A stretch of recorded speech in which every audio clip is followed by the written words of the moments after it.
Boa tarde a todos, boa tarde aos que estão aí desse lado e boa tarde aqui aos meus convidados para continuarmos esta nossa onda de que a cultura não pode morrer e não pode parar.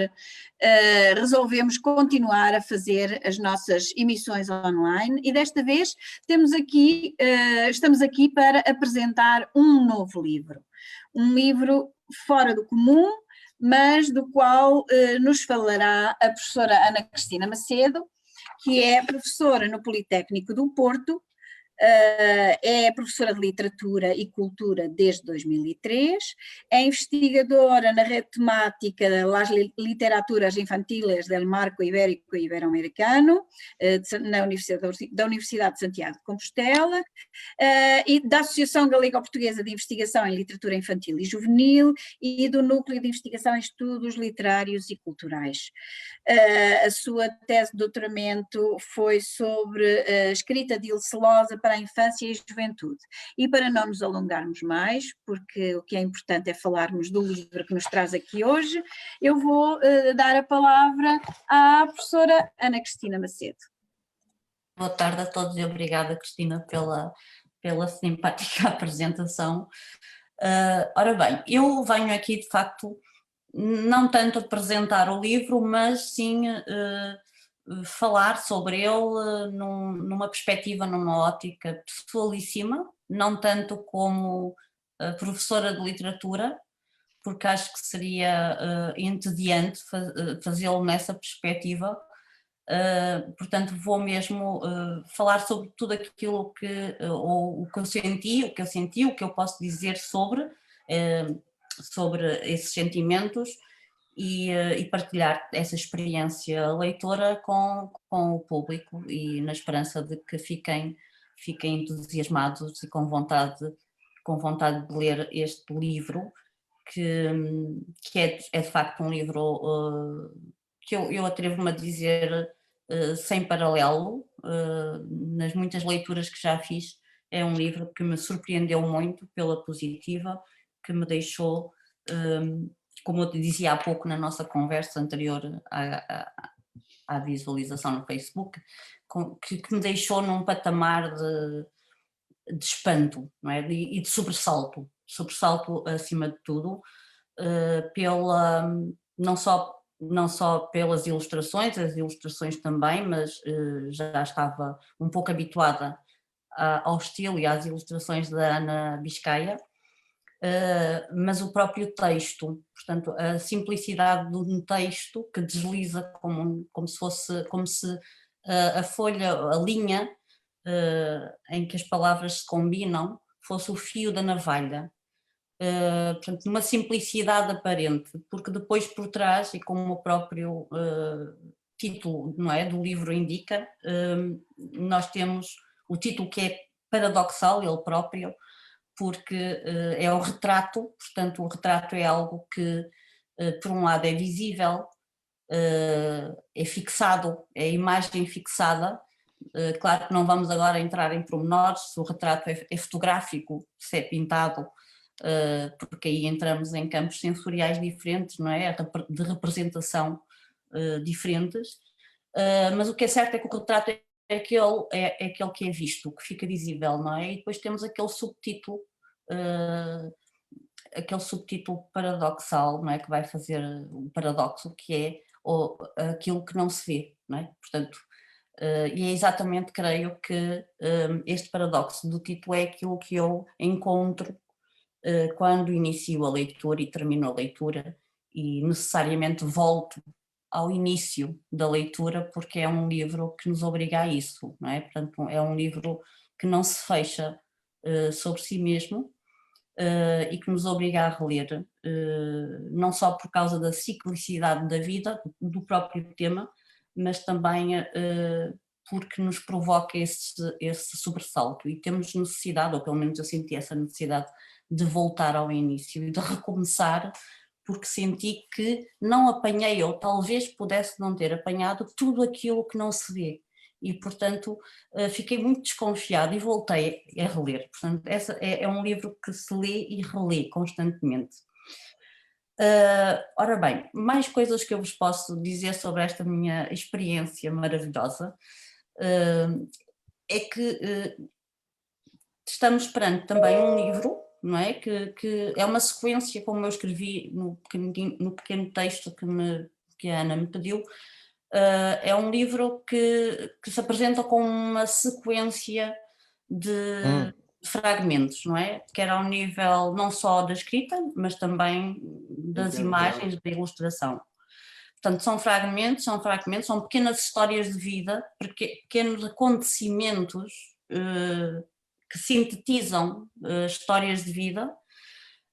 E essas, quer as histórias de vida, quer as próprias personagens que crescem ao longo desse ciclo que é a vida, de nascimento, crescimento e morte, vão progredir também, imagem e texto progridem em linhas de sentido duplas e paralelas, não é? Portanto, organizadas em 7 etapas, não é? E bem demarcadas no livro. Estou a dizer isto porque nós não temos acesso ao livro ainda, não é?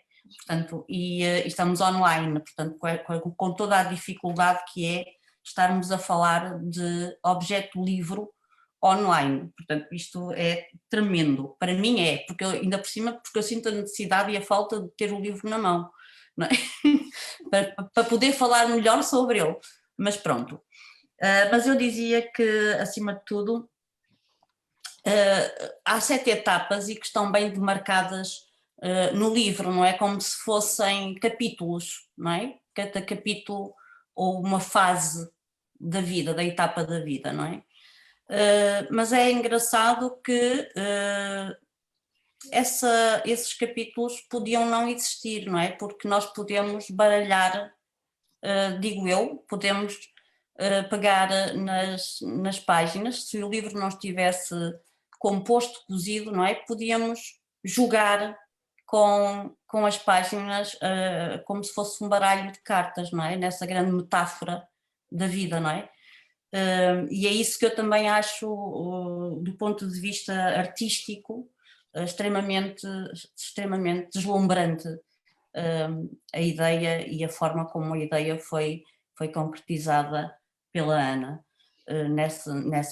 na ilustração.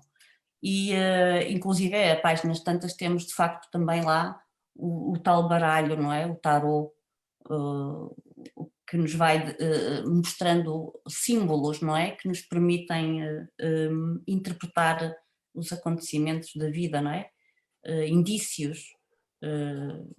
Portanto, essa realidade que está, que é visível por todos, não é? Mas depois também tudo o que está por trás do que é visível, do que é tangível, as emoções, as marcas que ficam, portanto, tudo isso num fluxo muito fluido, muito, não queria usar a palavra simples, porque para não ser confundida com aquela simplicidade negativa, não é?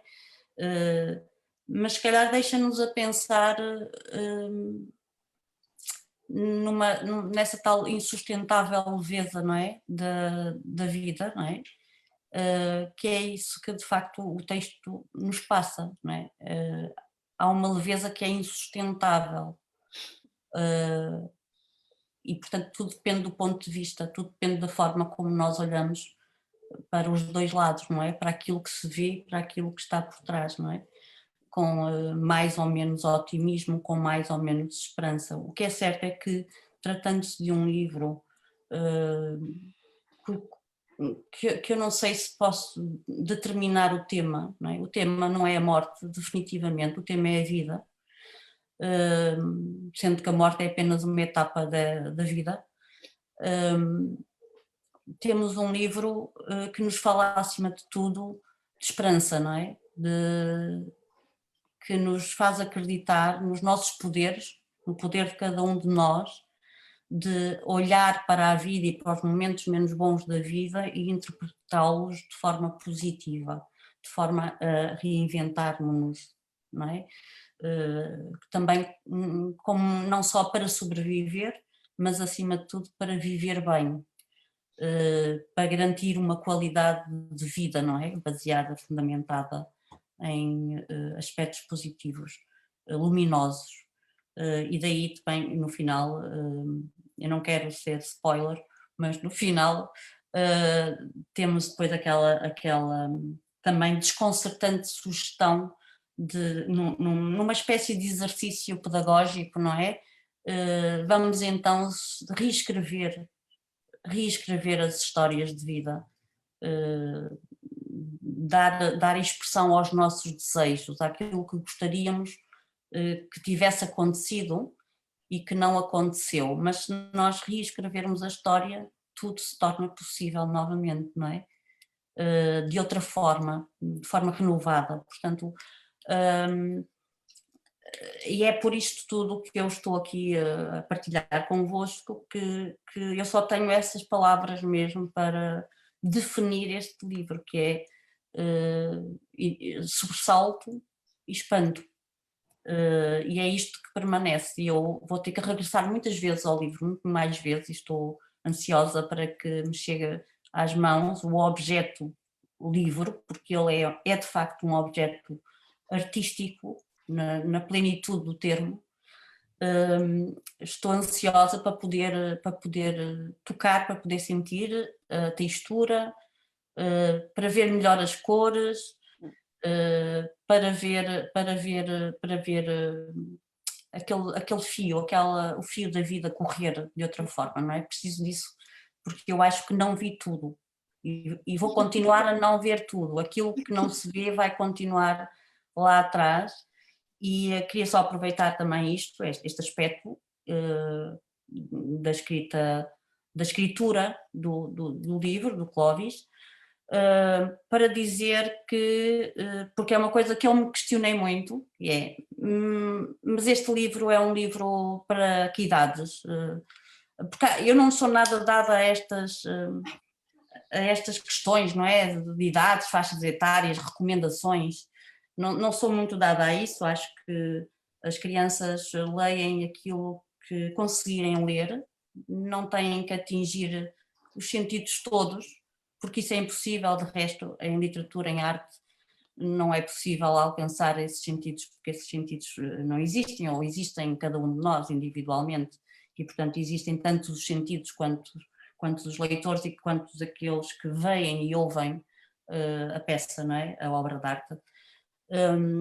Mas as crianças entendem o que têm que entender de acordo com o seu estádio de desenvolvimento cognitivo, social, cultural, etc. Não é? Portanto, os livros não fazem muita moça às crianças. Nós adultos é que nos preocupamos demasiado com isso. Nós é que somos atormentados. As crianças ainda não são. E portanto, nós podemos ajudá-las a ler determinados livros com orientações que suavizem determinadas ideias ou que acentuem outras tantas ideias, não é? Portanto, eu acho que este livro pode ser lido por crianças. O Clóvis há pouco falava comigo e dizia-me 10 anos, e eu disse, eu ia um bocadinho mais atrás, 8, 9, e daí para a frente, não é? Porque depois é para todas as idades, não é? Não tem limite, precisamente porque se fala de vida e porque se fala da possibilidade de reescrever e de reviver ou de tornar as coisas diferentes, e portanto esse livro, dependendo da idade, é lido sempre de maneiras sempre diferentes. Portanto, e por isso é que também isto faz parte do tal espanto, do tal sobressalto em que eu continuo. Portanto, eu não consegui descer ainda à terra e acho que não vou conseguir tão cedo, não é? E portanto é um livro que eu recomendo e que inclusive vou também utilizá-lo nas minhas próprias aulas de literatura para a infância, na licenciatura em Educação Básica, porque é um livro cheio de possibilidades de trabalho a todos os níveis. Dou os meus parabéns, obviamente, ao Clóvis e à Ana, e agradeço imenso este privilégio que foi ser do lado de fora a primeira leitora, não é? Portanto, acho que posso dizer isso. E por isso o meu muito obrigada por estes momentos de grande prazer. Muito obrigada, doutora professora Ana Cristina, pela apresentação que fez do livro. Eu vou servir um bocadinho aqui de intermediária entre as pessoas que estão a ver-nos pelo Facebook e que estão a comentar, e a quem eu digo para colocarem questões todas que quiserem, que eu farei chegar aqui junto aos meus convidados essas questões de forma a que eles possam responder de alguma forma.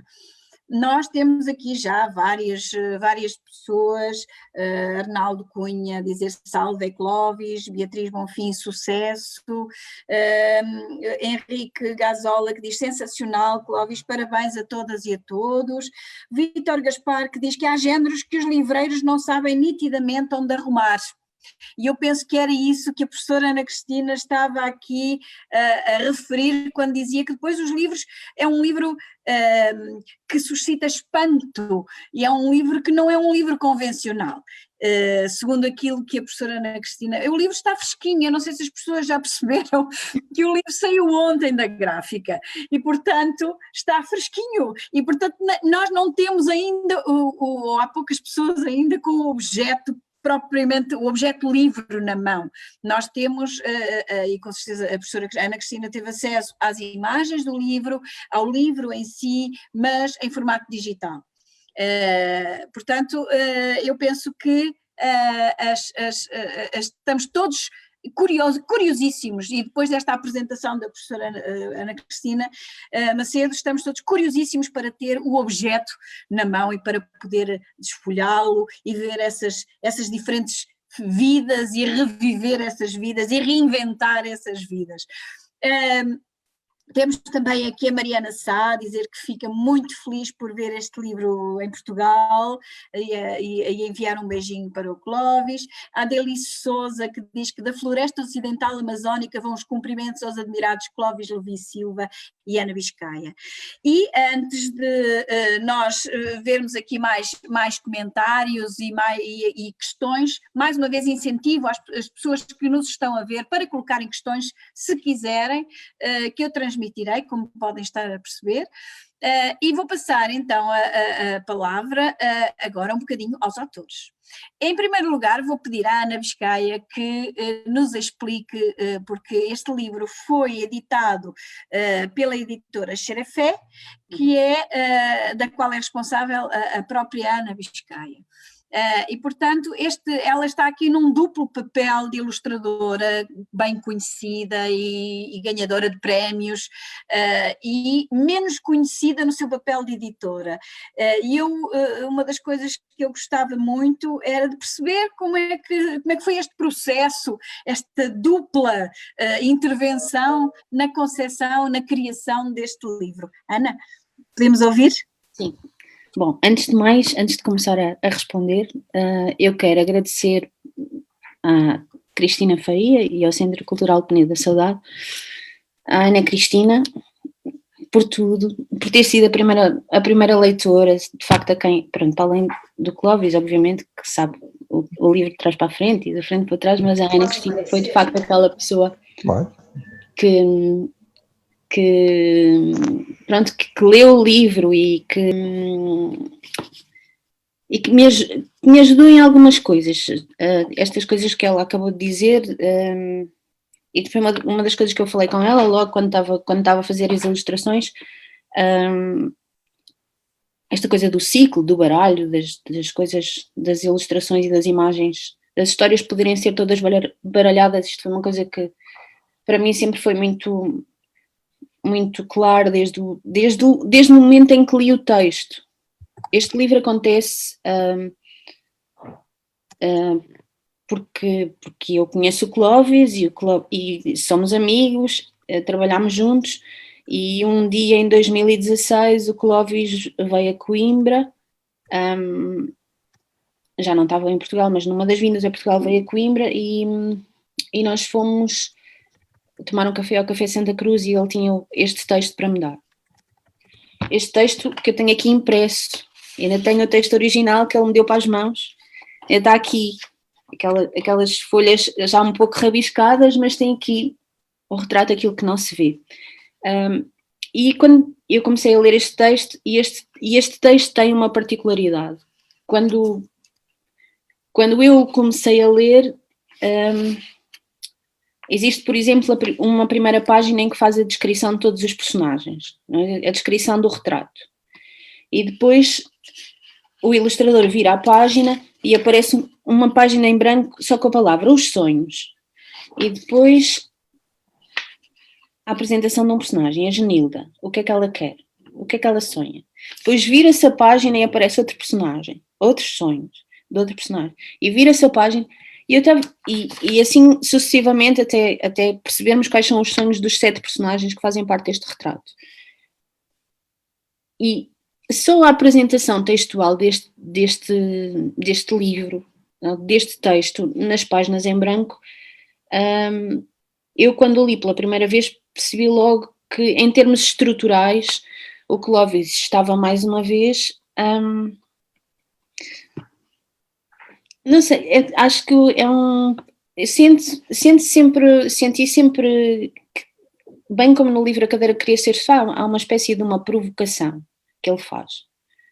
Enquanto autor, em termos estruturais do texto, ou seja, quando eu li o texto, eu comecei a ver, não sei, aquela primeira leitura que eu fiz, as personagens a aparecer e a desaparecerem. Porque se este personagem é assim, e depois desaparece, e depois aparece o outro, e depois aparece o outro, e depois aparece novamente o primeiro personagem com os sonhos, e depois desaparece, e começa-se a ver cinema. Uma pessoa está a ler o texto e parece que está a ver um filme, ou eventualmente pode estar a... Aquilo que me passou pela cabeça foi de facto um filme, mas também podia ser teatro. Eu acho que a questão tu falas há pouco do sobressalto e do espanto, e eu diria brincadeira e jogo. E eu acho que é um bocado como na Cadeira Queria Ser Sofá, não é? Quando a cadeira nos é apresentada e nós a passamos a conhecer e passamos a conhecer a família e eles começam todos a discutir e querem celebrar o aniversário, pronto. E eu acho que o autor é altamente provocador no bom sentido, para quem tem que fazer ilustração. E quando eu comecei a fazer este texto, eu não tinha bem a certeza que queria ser eu a editar. Tinha a certeza que eu queria fazer, mas até porque em 2016 a Xerefé estava a começar a dar os primeiros passos, tinha 2 livros editados, que era o Que Luz Estarias a Ler e o Poemas do Conta-Gotas, e portanto, nessa altura eu não pensei sequer na questão do quem é que vai editar isto. Pensei, como é que eu vou fazer isto primeiro? Se eu vou conseguir fazer isto. Quando, a partir de uma altura, percebi que podia ser eu a editora, foi um problema. Porque uma pessoa quando é responsável pela edição pode demorar mais tempo a fazer, não é? Pode ser em 2017 ou em 2018 ou em 2019 ou em 2020. Estamos em 2021, passados 5 anos, o livro aí está. E há desenhos, os primeiros desenhos deste livro, da apresentação dos personagens, são desenhos feitos eu consigo situá-los no tempo até, por exemplo, até 2019. O ano passado, quando eu estive contigo, quando eu estive com o Clovis no Alentejo, não é? Foi no início de 2020, quando tu estavas em Serpa. Quer dizer, e eu só tinha para aí eram os primeiros 7 desenhos dos primeiros 7 personagens. Eu acho que a grande parte dos desenhos foi feito de 2020 até agora. Na verdade, acho que de 2016 até 2020 eu fiz muito pouco trabalho. O confinamento tem destas coisas. Sim, e o Clovis também, quando agora veio a Portugal, na última vez, e ficou cá por causa da pandemia, ele obrigou-me a trabalhar, o que foi muito fixe, acelerou as coisas. E o livro, este livro para mim é muito... Eu hoje de manhã estava a lê-lo no comboio, não é? Porque eu recebi-o ontem e hoje vim de comboio para Coimbra e eu tinha o livro na pasta e tirei-o enquanto vinha no comboio e li-o de ponta a ponta. E é muito engraçado porque, por exemplo, eu baralhei, aquela coisa do baralhar, embora isto seja um livro, isto não respeita a ordem do texto que o Clóvis me apresentou. Alguns personagens aparecem antes, outros aparecem depois. Por exemplo, na estrutura do texto, o personagem aparece Genilda, Shakira, pronto, imaginar. E depois, quando entramos nos sonhos, entra outra vez a Genilda, a Shakira. Eu optei por baralhar tudo. Porque, na minha perspectiva, de facto, este livro podia ser um baralho. Ou seja, como é que é a Genilda? Não é? Primeiro ela é como? Depois qual é que é o sonho dela? E isto pode ser quase como se fossem cartas atiradas para cima de uma mesa. E depois as pessoas podem reunir e jogar, olha, passado não sei quantos anos acabou por acontecer isto. Pronto, só que depois isto tem uma ordem, não é? Portanto, aparecem uns 10 anos depois, o livro permite também congregar isto e dar-lhe alguma ordem. Mas de facto há aqui coisas que não respeitam a ordem do texto do Clóvis. E não faz mal, porque lê-se na mesma, apesar de estar tudo baralhado.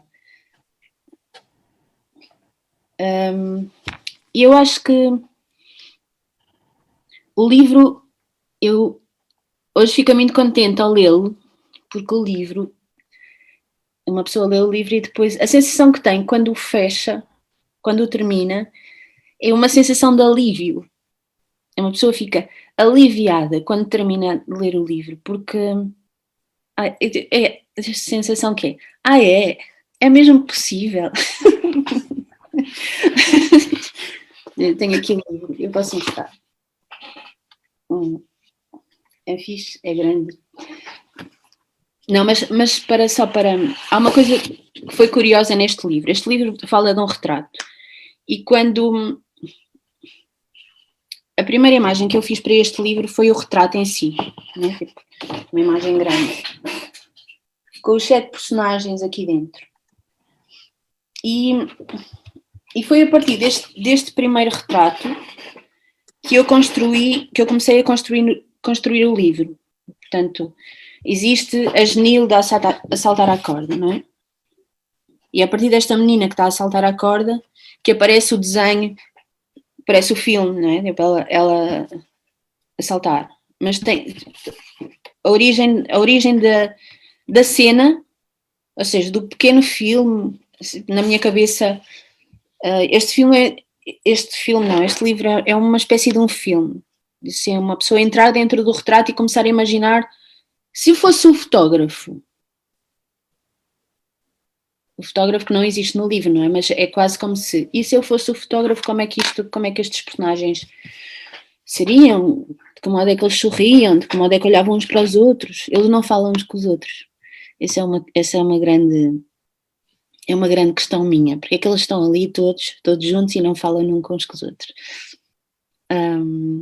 Mas para mim essa questão do alívio, de facto, das coisas serem possíveis. É possível, não é? É possível sonhar e concretizar. É possível imaginar coisas que depois não se concretizam. É possível voltar atrás. Reescrever a história é um pouco mais difícil, acho eu. Mas também é possível. E chegar lá. Não é? Pronto, e basicamente é isto. Acho que agora passo a palavra ao meu queridíssimo amigo Clóvis Levi. Clóvis, estamos ansiosos por ouvir como foi a criação deste texto. Primeiro, antes de falar da criação, eu estou muito feliz por tudo que eu estou ouvindo aqui, né? Eu só estou ouvindo maravilhas, né? Eu estou ouvindo que o texto funciona, que o texto é bom, que o texto provoca, então isso é tudo muito ótimo, né? Mas E é interessante ouvir isso anos depois do livro ter sido publicado originalmente no Brasil, né? Porque o livro do Brasil ele é uma outra leitura gráfica, uma leitura bem diferente. E eu sabia, quando eu estava propondo para a Ana, a partir do nosso trabalho com a cadeira que queria ser sofá, eu sabia que a leitura seria totalmente diferente, que seria um outro ponto de vista, um outro tipo de olhar o trabalho da ilustradora perante essa temática. Eu fui muito feliz com os meus dois ilustradores. O Lelis é o ilustrador do Brasil, faz um trabalho fantástico, totalmente diferente do trabalho da Ana. A Ana faz um trabalho fantástico, totalmente diferente do Lelis. E eu sou aquele autor que tem o privilégio de ter um livro diferente, com as mesmas palavras, sem mexer em nada, e totalmente um diferente do outro. É muito interessante cotejar os dois livros, porque as pessoas dificilmente diriam é o mesmo texto, né? Essa é uma coisa realmente muito especial, muito privilegiante mesmo. Agora, algumas coisas que eu queria dizer em cima do livro nunca lancei um livro na minha vida, e já lancei vários, sem ter visto o livro. Eu não vi o livro até agora. Quando nós fizemos a cadeira que queria ser sofá, eu e a Ana, a gente discutiu as ilustrações durante um bom tempo. Ia e voltava e discutia um personagem, como é que estava fazendo assim, como é que estava fazendo assado. Então, isso tudo foi discutido durante algum tempo na feitura da cadeira. E agora, com o retrato, eu vi uns PDFs, mas não dá para ter a noção, entendeu? Porque aí ela faz a escritura manual, e aí para ler, você tem que ter um espaço grande. Quando você amplia, aí você perde o desenho. Aí eu falei, cara, eu acredito nisso aí, eu não vou ficar esmiuçando, não. Eu quero ver o livro, vamos em frente, vamos em frente. E foi o que aconteceu. O livro chegou ontem, ela mandou um recado para mim, chegou o livro, está lindo, mandou mais fotos e tal, e é o que temos para hoje. Então, a gente tem aqui uma incompetência, uma ignorância do autor sobre o resultado do livro. Estou vendo aqui agora, vendo o tamanho dele, coisa que eu não sabia, não tinha a menor ideia. Estou achando ótimo, mas não tenho o livro. Então, dito isso, que é uma coisa muito particular, né, a gente vai entrar, então, no que é essa pergunta da Cristina. Essa é uma história que tem a ver com a política brasileira, dos 10 anos para trás. No governo do Lula, o Lula tinha um ministro da Educação chamado Cristóvão Buarque. E ele fez com Cristóvão Buarque uma viagem para o Nordeste. E no Nordeste, ele pegou 4 crianças e essas crianças foram fotografadas. E foram fotografadas, evidentemente, junto com o presidente da República, com o ministro da Educação, e havia ali um projeto de que essas crianças terão um futuro com esse governo. E essas crianças, aí já é a minha imaginação, essas crianças certamente imaginaram que, sendo selecionadas na foto com o presidente, numa cidadezinha pobre, miserável, o mundo ia mudar para elas. Então, a perspectiva de futuro era muito grande. Aí houve questões políticas, Cristóvão e Lula se desentenderam, Cristóvão saiu do governo, o Cristóvão foi ao Nordeste de novo, não sei quantos anos depois, e foi ver o que tinha acontecido com aqueles 4 personagens. e viu que nada de bom tinha acontecido. Os destinos não tinham sido nada positivos. Eu li isso numa coluna no jornal, e eu fiquei imaginando isso. Que interessante isso, né? A história de personagens, o que eles pensam e o que acontece com a realidade. E foi a partir daí que eu comecei a fazer a viagem do aquilo que não se vê. Porque a foto diz uma coisa e aí a gente vai trabalhando os sonhos dessas crianças, mais ou menos na faixa de 10 anos e tal. Então, os sonhos dessas crianças era uma coisa que importava. Por isso, é a abertura do livro. O que cada um está sonhando naquela foto? Com que futuro? Na verdade, o que importa para todos eles é sair da miséria. É uma região miserável, uma região que não tem atividade econômica. Lembra muito algumas realidades portuguesas, onde há desertificação, as pessoas estão indo embora, a criançada não tem uma boa escola, não tem biblioteca, não tem hábito de leitura, não tem o que ler, ou ficam largadas ou vão trabalhar logo no campo. Então, na adolescência, todos vão embora. É uma coisa bem desanimadora, né? Então, o sonho de todos era um sonho de melhoria de vida. Depois, o livro dá em corte, e depois de mostrar os sonhos, mostra o que aconteceu, na verdade, com aqueles sonhos. 10 anos depois, então, são contadas as sequências da realidade, não mais dos sonhos. Acaba esse período, acabou uma fase do livro. E aí vem a outra fase dizendo assim, e essa é a questão fundamental do livro para mim. O homem tem muitas possibilidades. A vida tem muitas possibilidades. Então, aconteceu isso que foi sonhado, aconteceu isso que foi o real, mas poderia ter sido diferente. Então, é uma nova versão do que poderia ter sido diferente. Agora, ao final disso, existe uma outra conotação, que é, sim, mas a vida continua tendo muitas possibilidades. Então, você, leitor, é convidado, através daqui de um espaço que a editora Xerefé dá, um espaço onde você vai poder você escrever o que você acha que deveria ser o futuro de cada um desses personagens.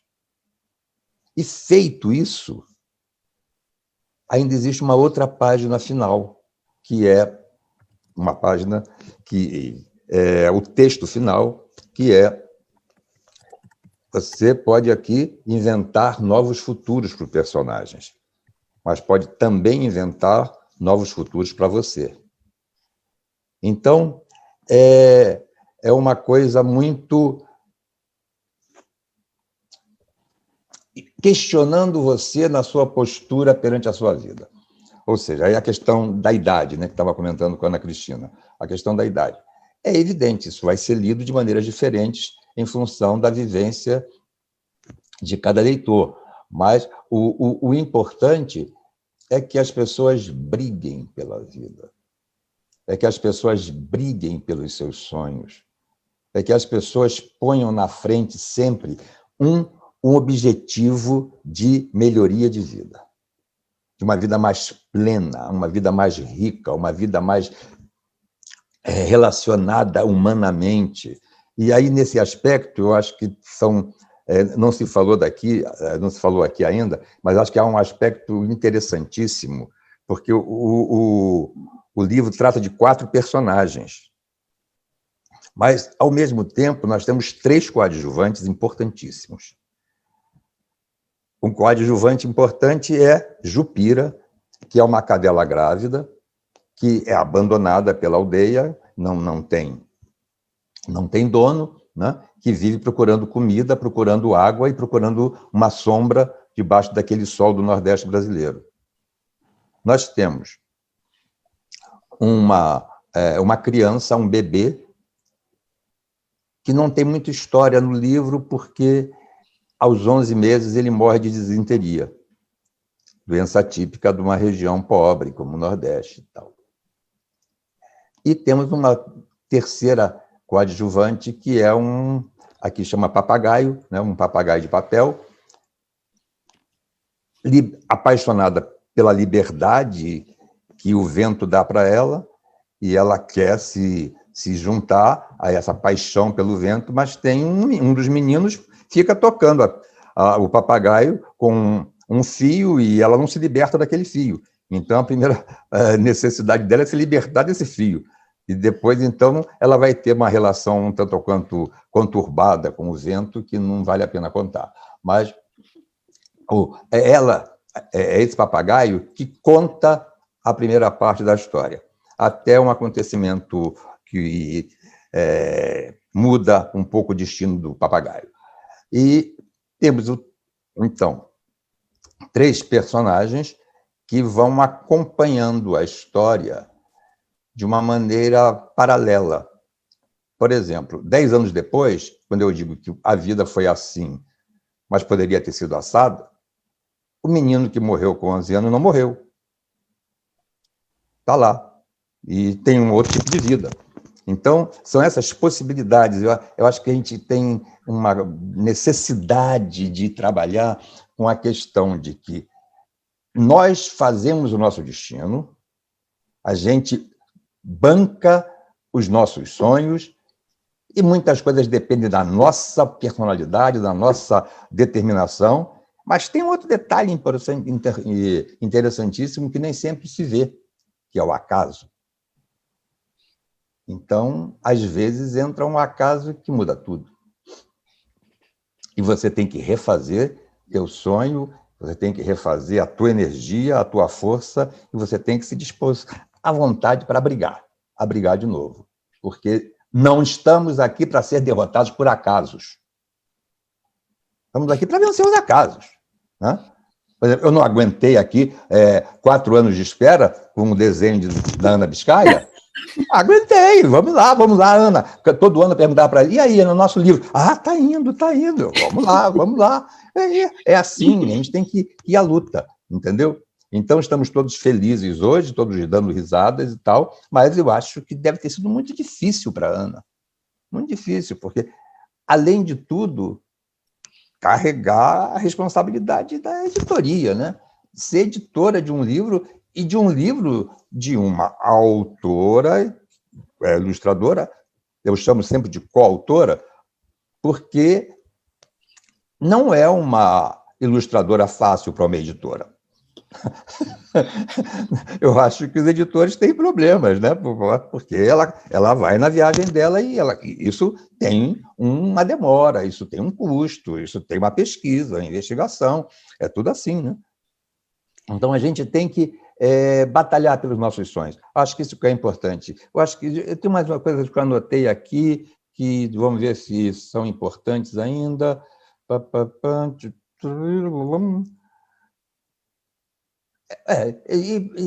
Que não pareça uma coisa pesada, uma coisa... Ai, gente, a miséria nordestina. Não, o livro tem muito humor. Tem humor e, do meu ponto de vista, tem muita poesia. Uhum. Clóvis, há aqui muitas... Se eu puder interromper, há aqui muitos comentários, a maior parte deles para louvar o teu trabalho e o da Ana. As pessoas gostaram muito daquele vislumbre do livro que a Ana teve ali a oportunidade de mostrar, não é? Ela não vai mostrar isso? Vai, ela vai mostrar. Não, mas há aqui uma questão que é colocada pela Teresa Sá, e que eu gostava muito que fosse respondida.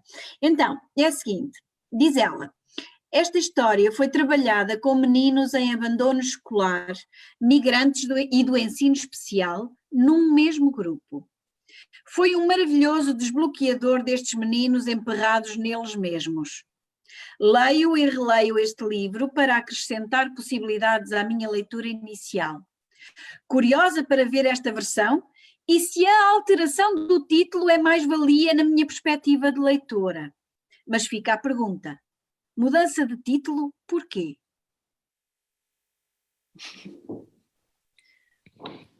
A sugestão de mudança de título não foi minha, não, foi da Ana. E eu achei muito interessante, porque a mudança de título, não, para mim não muda nada, mas ele amplia a contradição, amplia o conflito entre o que é óbvio e o que não é.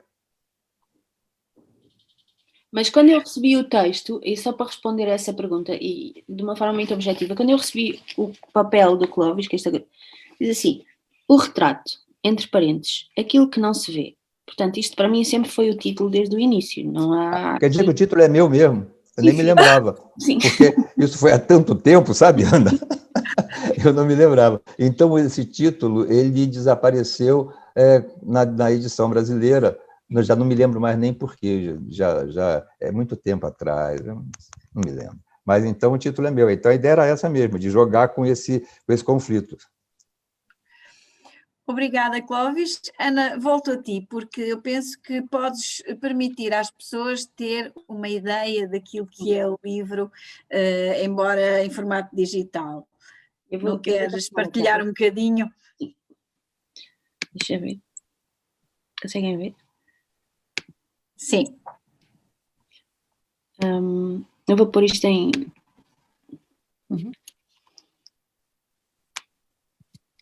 Isto é o livro... Pronto. São os personagens, não é, que fazem parte do retrato a aparecerem.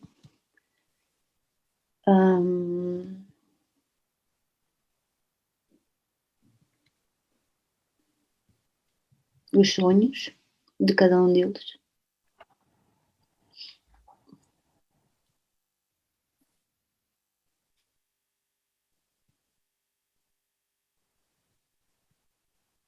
Os 10 anos depois, as cartas,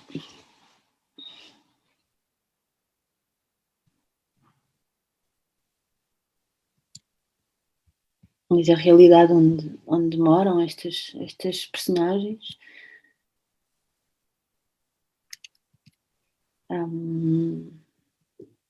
O distanciamento, o novo retrato. Eles hipoteticamente juntam-se na loja de concertos do Luan.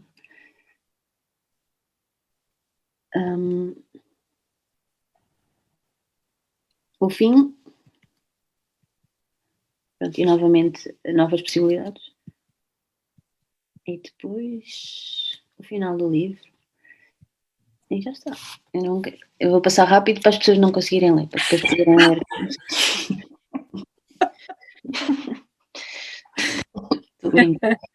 Podes retirar, por favor? Sim. Bem, isto foi mesmo para as pessoas ficarem ainda mais curiosas, Ana, não foi? Porque eu penso, há aqui já imensa gente curiosíssima a tentar perceber quando é que poderá ter o livro nas mãos para poder lê-lo, para poder manuseá-lo, porque manusear um livro é das coisas, para mim, das coisas mais agradáveis, e principalmente um livro construído da forma como está construído este. Eu também estou curiosíssima por ter o objeto na mão. Quando é que as pessoas podem ter este livro na mão? Autógrafos não pode ser porque online ainda não inventaram forma de nós fazermos uma sessão de autógrafos online, mas, aqui pelo menos que eu conheça, sei lá, inventa-se tanta coisa, mas pelo menos as pessoas terem a oportunidade de perceber quando é que podem ter o livro na mão. É assim, eu também quero saber quando é que eu posso ter meu livro na mão. Eu depois falo contigo sobre isso. Não, mas o livro segue para as livrarias, para algumas livrarias, a partir de segunda-feira. Portanto, e pode ser adquirido diretamente nas livrarias ou na página das edições Xerefé, que está presente no Facebook. Portanto, as pessoas podem me mandar para lá mensagens, ou até mesmo no meu perfil, podem me mandar mensagens privadas, depois eu trato de fazer o envio e desenhar nos livros. Posso fazer um desenho também, que é fixe, não é? Ótimo. Ora bem, eu tenho aqui uma surpresa da Rita Pimenta, que o Clóvis, antes de começarmos esta sessão, me disse que teve uma breve participação no livro. Mas vamos primeiro ouvir a Rita e depois eu dou a palavra ao Clóvis para comentar acerca dessa participação, dessa pequena participação da Rita Pimenta.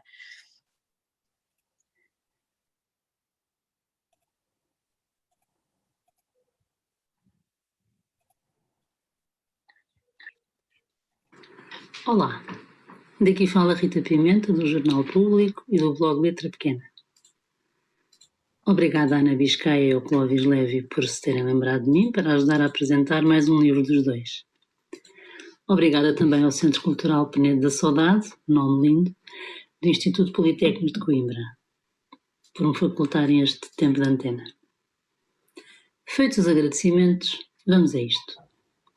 Retrato, aquilo que não se vê, parte de uma foto que capta 4 crianças, um bebê e uma cadela.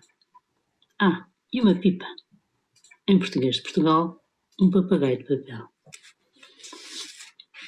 A descrição das características e do temperamento de cada retratado conquistam imediatamente o leitor. Sem muita conversa, ficamos a conhecê-los no essencial. O inventor, a mandona, o leitor, a descabelada. Mais a cadela grávida e o bebê emprestado, só para compor a foto. E a pipa, que anseia por liberdade. Será esta que nos irá desvendar as misérias e sonhos de cada personagem. Será também a pipa que nos dará a conhecer o destino de cada uma e de si própria. Aliás, 2 destinos para cada, e não os únicos, já que, como se diz no livro, a vida tem muitas possibilidades. Um novo retrato, 10 anos depois, traz-nos ausências por fuga e morte e outras crianças, filhos. Mas haverá ainda um terceiro desfecho ou retrato possível. Genilda vai para a capital e não tem filhos? Engravida logo aos 13 anos? Ou vai para os Estados Unidos? Luan inventa uma máquina gigante para regar o Nordeste? Conserta brinquedos no quintal da sua casa? Ou continua a trabalhar na roça?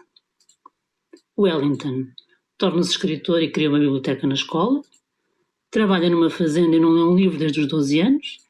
Ou, aos 20, está a terminar o seu segundo romance de terror? Shakira consegue ser médica de todos os bichinhos num zoo? Tenta cuidar de humanos numa enfermaria? Ou estuda teatro no Rio de Janeiro? E Gugu morre aos 11 meses? Ou sobrevive e aos 10 anos é considerado músico prodígio, mas a querer ser jogador de futebol? E a cadela Jupira, que sonhava com sombra, alimento e água, desaparece ou chega a ter 5 cachorrinhos que ainda vagabundeiam pelo povoado? E a pipa? Continuará a ser guiada pela mão de Wellington? Será libertada pelo seu amor, o vento? Ou vai deixar-se apanhar pela tempestade, rasgar o celofane e morrer, perdendo o voo e a liberdade? Tudo isto nos é contado e perguntado cruamente. Se é sabido que os grandes escritores brasileiros não fazem cerimónia com as palavras, Clóvis não faz cerimónia com coisa nenhuma, nem com nada. Mostra a pobreza, o desgosto, a morte, o abandono, a sexualidade, a injustiça, sem infantilizar o leitor, mesmo sabendo que pode ser criança ou jovem. O mesmo para a alegria, a festa, a reconciliação com a vida. Escreve com honestidade. Sem ignorar que a geografia física e social das nossas origens condiciona o futuro de cada um de nós, lembra e reforça que esta não o determina. Daí, os vários percursos possíveis das personagens. Em suma, o exercício do livre-arbítrio. Tudo isto torna o retrato um livro comovente e esperançoso. Ainda bem, estamos a precisar disso. As ilustrações de Lelis, para a edição brasileira da Abacate, que é a que tenho aqui, ampliam o sentido do que é dito e reforçam a atmosfera sombria e triste, numa expressão plástica quente e envolvente. Do que nos foi dado a ver da edição portuguesa, com desenhos da Ana Biscaia, espera-se mais um êxito desta dupla, depois de A Cadeira que Queria Ser Sofá, Eu adoro este título. A linguagem verbal de um e a visual de outra interagem de uma forma muito eficaz. O aspecto é o de um storyboard que podia destinar-se a um livro de banda desenhada ou um guião para cinema. E as ilustrações sempre sujas da Ana Biscaia, sem elementos bonitinhos e ascéticos, adequam-se à verdade das palavras de Clóvis. É por isso que, juntos, conseguem tão bem pôr à vista aquilo que não se vê. Parabéns e obrigada. Cuidem-se e resguardem-se. A vida tem muitas possibilidades, mas é preciso estar vivo. Até breve. Eu penso que com a apresentação da Ana Cristina e este resumo da Rita Pimenta, toda a gente agora está em pulgas para ler o livro. Clóvis, queres explicar este bocadinho da Rita que poderá estar incluído no livro? Explico e com muito prazer, mas eu adorei o que a Rita falou.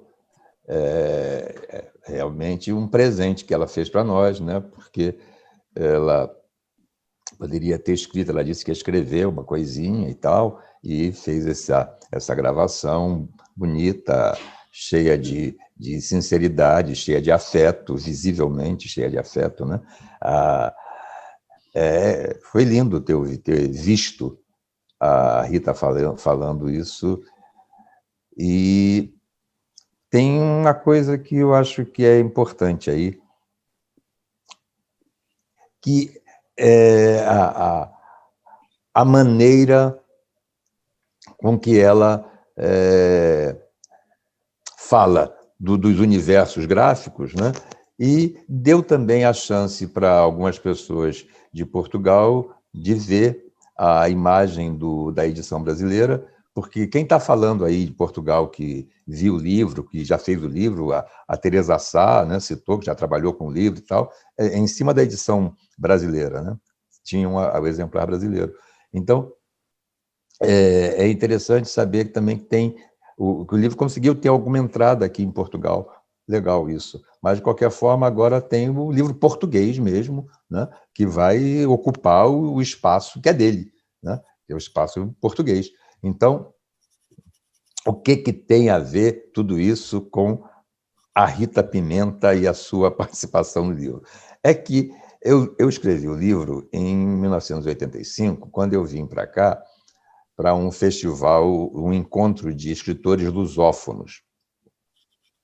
E, num tempo que eu tinha livre, eu já tinha essa ideia do livro na cabeça, já tinha a crônica do Cristóvão Buarque, tinha a fotografia na cabeça, então, esses personagens, mas eu não tinha escrito.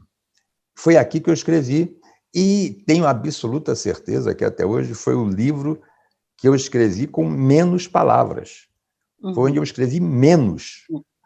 O livro é muito sintético. Mandei o livro para a Rita, para ela dar uma olhada, porque ela tem para quem não sabe, ela tem uma conceituadíssima coluna no Público sobre literatura infantil, infanto-juvenil, né? Ela acho que é uma pioneira, se não me engano, nessa questão da literatura infantil em Portugal.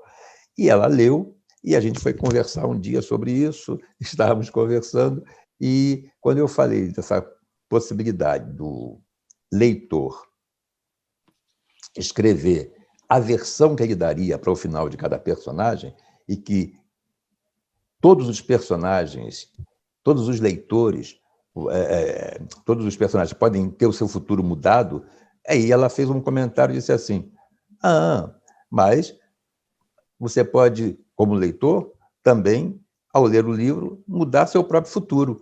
E aí eu falei, eu estou roubando essa ideia. Posso roubar a ideia? Eu achei ótimo. Ela falou, não, pode roubar. Então, a última frase do livro não é minha, é da Rita Pimenta. E outra coisa, quando ela fala na banda desenhada, quero aqui avisar, já é ameaça, entendeu? Já é ameaça. Que há uma ameaça no ar. Dona Ana Biscaia e Dom Clóvis Levi já estão aqui inventando uma banda desenhada para a gente trabalhar nesse ano de 2021. Eu espero que não chegue a 2022, entendeu? Nem a 2023, nem a 2026. Então, nós vamos aqui fazer uma banda desenhada para matar a pau. Clóvis, muito obrigada. Não sei se, Ana, queres fazer mais algum comentário? Acho que não. Ana Cristina? Também não, só um pedido, que a Ana deu um exemplar ao Clóvis para ele assinar para mim, ok? Com o maior prazer, com o maior prazer. O Clóvis vai para o Brasil na próxima madrugada de terça-feira e por isso também as pessoas podem estar a perguntar-se então se o livro só saiu ontem, porque é que já estão a fazer assim apressadamente o lançamento online. Eu prometo que depois, mais tarde, quando o Clóvis voltar a Portugal, se pode fazer uma nova apresentação do livro presencial para que todos possam ter o autógrafo do Clóvis no seu exemplar. Eu também quero, claro. Por hoje, eu só tenho que agradecer ao Clóvis e à Ana. Para mim foi imensamente gratificante, como diretora do Centro Cultural, ter-vos a apresentar este livro fresquinho, acabadinho, ou quentinho, acabadinho de sair da gráfica, e que se perspectiva um sucesso, penso eu, na área da literatura infanto-juvenil. Um livro, como dizia a professora Ana Cristina Macedo, um livro que é digno de ser estudado formalmente, exatamente pela qualidade do texto, da imagem, da ideia. E eu penso que muita gente vai aproveitar ou vai deliciar-se com este livro e vai aproveitar para trabalhar o livro com as nossas crianças portuguesas, que eu acho que têm muito a ganhar e que vão enriquecer o seu universo, a sua vida, vão provavelmente desenvolver um processo de vontade de mudança também, que muitas vezes é preciso, ou muitíssimas vezes, às vezes mais vezes do que era desejável, mas nós também temos as nossas crianças que precisam de ter essa perspectiva de que tudo é possível, de que é possível tornar os sonhos realidade. E eu acho que isto vai enriquecer enormemente o nosso universo de livros de literatura infantil-juvenil. Agradeço também a presença da professora Ana Cristina Macedo. Ana e Clóvis, Ana vejo mais vezes porque vivo cá em Coimbra. Clóvis, boa viagem. Tenho muita pena de não ter estado contigo este ano presencialmente, mas a pandemia não permitiu. Eu quero só dizer às pessoas que lá estão em casa ou que estão a ver-nos do outro lado, que se não tiveram a oportunidade de ver aqui a apresentação toda, ela vai ficar gravada na página do Facebook do Centro Cultural Penedo da Saudade, poderão revê-la quantas vezes quiserem. Nós achamos, no Centro Cultural Penedo da Saudade, achamos que a cultura não pode parar e, portanto, mesmo em tempos de pandemia, nós vamos apresentando coisas e que vão desde música à literatura, às conversas de viajantes assim convido-vos também a acompanharem-nos de mais perto, porque estas coisas, no meio desta pandemia que atravessamos, destes períodos em que temos que ficar em casa um bocadinho neuróticos, acho que isto nos traz um bocadinho de paz, um bocadinho de sonho também, e um bocadinho de transformação na vida, que é aquilo que o livro do Clóvis Levi e da Ana Biscaia nos trazem também, essa vontade de transformação das nossas vidas. A todos, muito obrigada. Boa tarde a todos. Obrigada por estarem aí também desse lado. Boa tarde.